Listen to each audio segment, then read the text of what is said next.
നിങ്ങൾ നോക്കിക്കേ, നമ്മൾ അന്ന് കോളേജിൽ പോയപ്പോൾ ഹരി സാർ പറഞ്ഞു തന്നെ ക്ലാസ്സിൻ്റെ ഫോട്ടോ പത്രത്തിൽ വന്നല്ലോ. സാർ കുറേ നിയമങ്ങളും ട്രാഫിക് സിഗ്നൽസും പറഞ്ഞു തന്നല്ലേ? അതെ, അദ്ദേഹം പലതരത്തിലുള്ള ട്രാഫിക് സൈനുകളെ കുറിച്ച് പറഞ്ഞു തന്നു. അതിൽ നിർബന്ധമായും പാലിക്കേണ്ട ട്രാഫിക് സൈനുകൾ സർക്കിൾ ഷേപ്പിലാണ് വരുന്നത്. എതിരെ വരുന്ന വാഹനങ്ങൾ ഈ സിഗ്നൽ കാണുമ്പോൾ റൈറ്റിലോട്ട് തിരിയാൻ പാടില്ല, നോ റൈറ്റ് ടേൺ. അതുപോലെ തന്നെ ഈ സിഗ്നൽ കാണുമ്പോൾ ലെഫ്റ്റിലോട്ട് തിരിയാൻ പാടില്ല, നോ ലെഫ്റ്റ് ടേൺ. അതുപോലെ തന്നെ നോ പാർക്കിംഗ് സിഗ്നലുകൾ കാണുന്ന സ്ഥലങ്ങളിൽ വാഹനങ്ങൾ പാർക്ക് ചെയ്യാൻ പാടില്ല, പാർക്ക് ചെയ്താൽ ഫൈൻ കിട്ടും. ഈ 3 മാൻഡേറ്ററി ട്രാഫിക് സൈനുകൾ മാത്രമല്ലാതെ ഇനിയും ഒരുപാട് ട്രാഫിക് സൈനുകളുണ്ട്. No entry, one way, no U turn, no overtaking etcetera.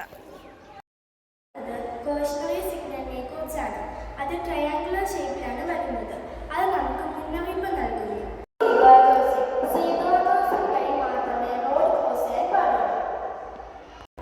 Zebra crossing ഇല്ലാത്ത സ്ഥലത്ത് റൈറ്റിലോട്ടും ലെഫ്റ്റിലോട്ടും നോക്കി പിന്നെ റൈറ്റിലോട്ട് നോക്കി വാഹനങ്ങൾ വരുന്നില്ല എന്ന് ഉറപ്പ് വരുത്തിയതിനു ശേഷം മാത്രമേ റോഡ് ക്രോസ് ചെയ്യാൻ പാടുള്ളൂ. അടുത്തത് നാരോ ബ്രിഡ്ജ്, ഇടുങ്ങിയ പാലം. ഈ സിഗ്നൽ കാണുമ്പോൾ മുന്നോട്ട് ഇടുങ്ങിയ പാലം വരാൻ പോകുന്നു എന്ന മുന്നറിയിപ്പ് നമുക്ക് നൽകുന്നു.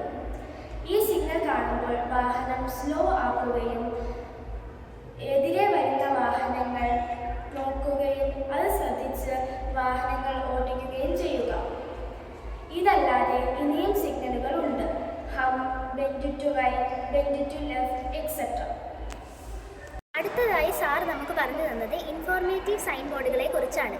ഇത് റെക്റ്റാങ്കുലർ ഷേപ്പിലാണ് വരുന്നത്. അതുപോലെ ഇത് നമുക്ക് അറിയിപ്പ് നൽകുന്നു.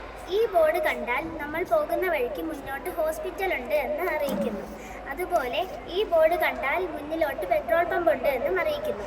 ഇതുകൂടാതെ കുറേ അധികം സൈൻ ബോർഡുകളുണ്ട്. Public, telephone, railway station, bus stop etcetera. Road നിയമങ്ങൾ പാലിക്കൂ, ജീവൻ നിലനിർത്തൂ.